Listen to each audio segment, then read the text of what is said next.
I want to examine the infrastructure of the Source engine. I'm not talking about the tools and code that build worlds in Source, but rather the resulting places that have been created. Examining the state of two cities brought to life in this engine. This is the crumbling infrastructure of the Source engine.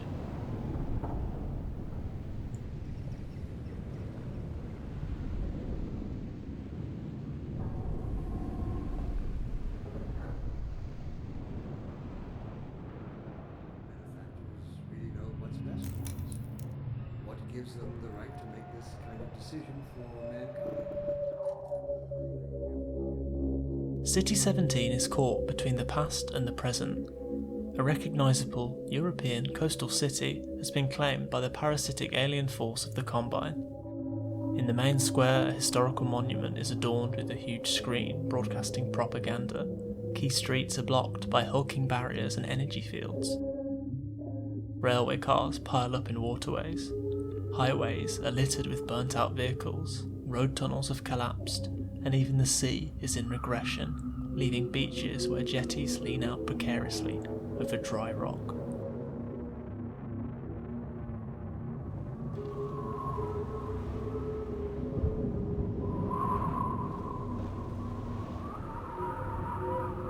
Your journey through Half-Life 2 is heroic and full of purpose, especially when travelling at energy suit speeds. But if you put the brakes on, the more mundane, melancholy elements of what is occurring really take hold.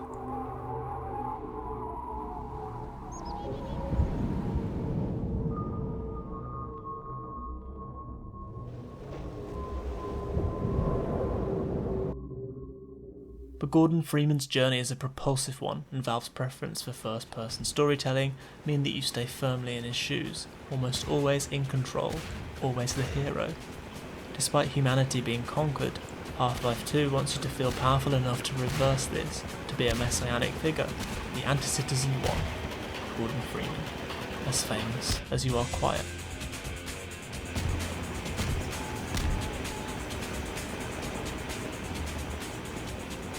The game has this upbeat attitude to rebellion, and to City 17's underground resistance. There's always someone looking to assist you, and these friendly NPCs are upbeat in the most dangerous situations. And you can hear it in the music. Big action moments are scored with genres known for their underground roots like breakbeat, industrial and techno, genres that have historically repurposed disused industrial spaces for loud celebrations of music and life. Such reclamation is realised by the resistance forces, who shelter in bunkers and build vehicles from rusting junk. Defiant graffiti and the helpful lambada caches signify these pockets of ingenious resistance, whilst the game's puzzles involve creating alternative infrastructure to overcome the decline around you.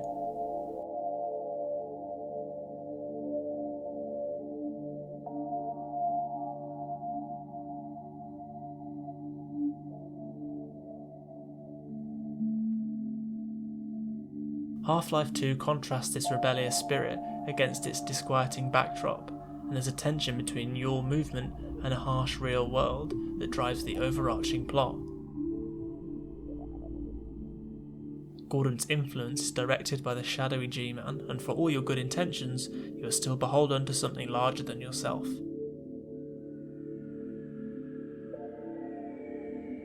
Whether the rebel reaction Gordon catalyses can be more powerful than the structure containing it is left uncertain. The wider picture here introduces doubt and produces a more subdued mood, reflection on one's place in this frame. Personally, when I stop and take a moment during my journey through City 17 and its outskirts, I sometimes wonder how many of its problems were caused directly by the Combine. Was the fishing industry doing well before the seas went out? Were the canals and freight yards bustling with workers loading containers full of local steel? Were the tenement blocks pleasant places to live? Problems like degrading infrastructure, rising inequality, climate change, police brutality, these were not invented by aliens. Taking time to really look at the city makes its details even more recognisable, its melancholy mood more real. Once the plasma fire has ceased, City 17 is a reflection of many declining industrial locations. The sun playing over crumbling concrete, the dirty water lapping at rotting pontoons. None of this is science fiction in the slightest. The haunting atmosphere stems from a sense of realism, familiarity, which lets these spaces live on the edge between comforting and haunting.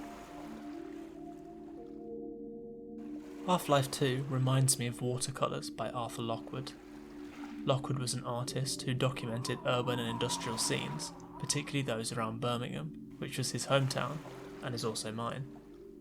The link here is partly the subject matter. Here we see familiar canals and warehouses, the recognisable industrial deterioration captured by both Lockwood's brush and the brush creations of Source. Partly it's the medium, as the traditional luminous look of a watercolour is mirrored in the warm radiosity of Source lighting, and the sense of texture in the paint matches the game's faded texture palette. But more than that, it's the sense of tension in these pictures between the past and the future, just as I felt in City 17. Many of the places captured in Lockwood's work have already been demolished. Many of the industries being represented are no longer relevant to their areas, but the communities and infrastructure that grew in tandem are still there. People still rely on the roads and bridges and housing that were originally created with industry first in mind. The tension of City 17 is replicated and felt across the world, where people are living in places designed for the past, now faced with a callous future. Real places where exploring down by the old canal is the best or only way to spend a Sunday, where trespassers are historians, and the people sometimes feel like ghosts.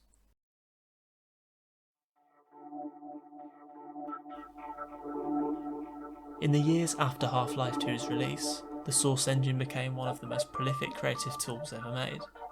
It's been used for new maps and expansions for existing games, it's been used for brand new titles, it's been used for surreal comedy.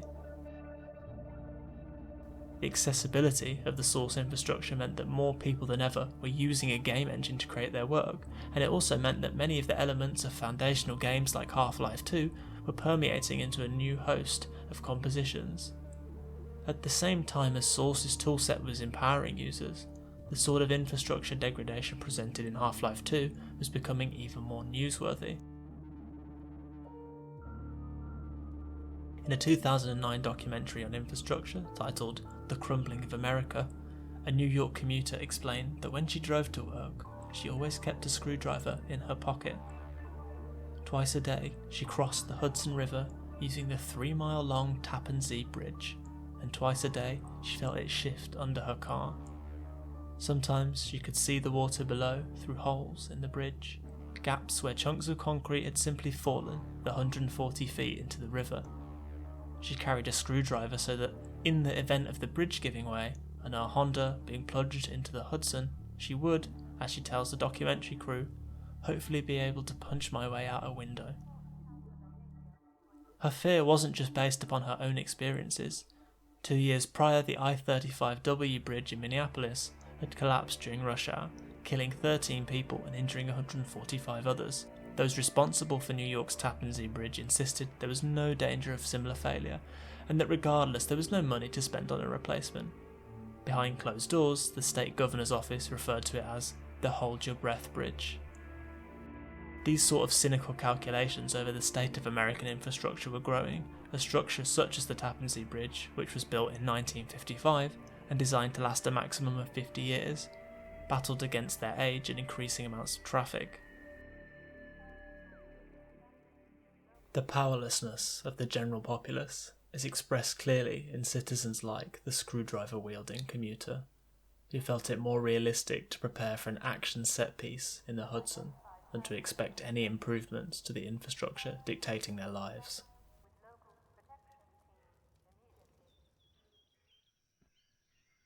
Source modder Ascari Semiola had already been creating content in the engine for many years when he watched the Crumbling of America documentary, which inspired him to make a game specifically about infrastructure. The Finnish developer formed a team and went on to release Infra in 2016, a Source game in which you play as a structural engineer investigating a string of infrastructure problems in the fictional Scandinavian city of Stolberg.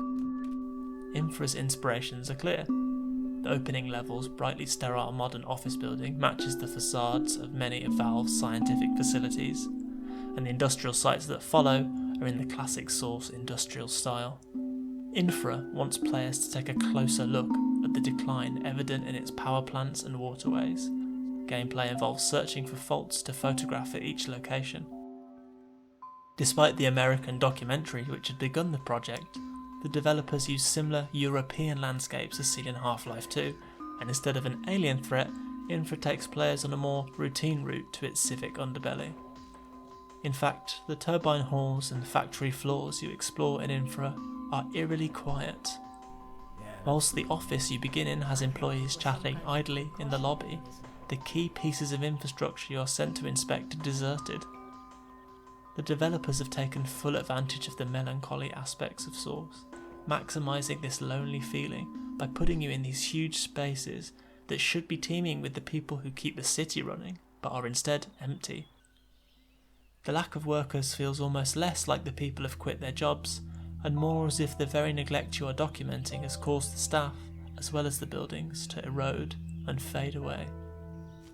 There are several sections in the game which hint at supernatural beliefs and build a feeling that the alienation of this workforce has somehow manifested itself in their vanishing.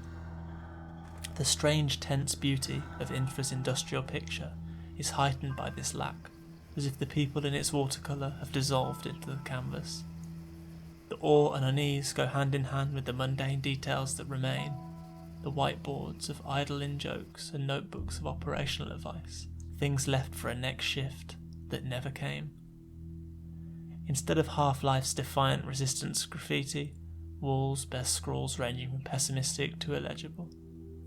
There are also documents to find detailing the corruption that led to this situation, the power and greed that has sucked the life from Stolberg. Where there is an actual human presence, things are grim. A later area set in the Turnip Hill tenement block is weird and frustrating, an overpopulated dumping ground for the left behind, where you navigate a maze of awful apartments, scavenging empty bottles to purchase passage through the estate. There are some NPCs who acknowledge your efforts to fix the city's problems, but this is far from the empowering experience provided by being Gordon Freeman. Despite you being an engineer who has the opportunity to repair some of the problems you encounter, Infra really stresses the wider picture of a neglected and convoluted infrastructure system which has no easy fixes.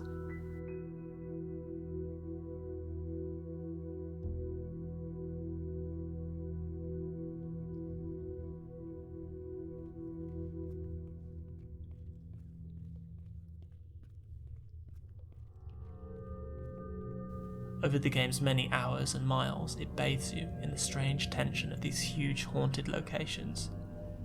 The cavernous size of many of them imparts a grandiose, almost religious beauty, with the sense that such places must offer some link to some other plane of existence. These places are on a temporal threshold, a liminal space between their own past and a future of potential ruin. Where Half-Life filled its tense spaces with suggestions of hope and lines of resistance, in Infra the door is open to something weirder.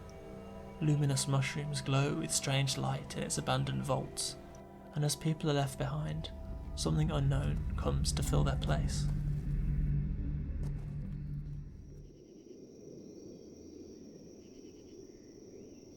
That the Source engine remains so effective at representing this tension speaks partly to its history, but also to the future.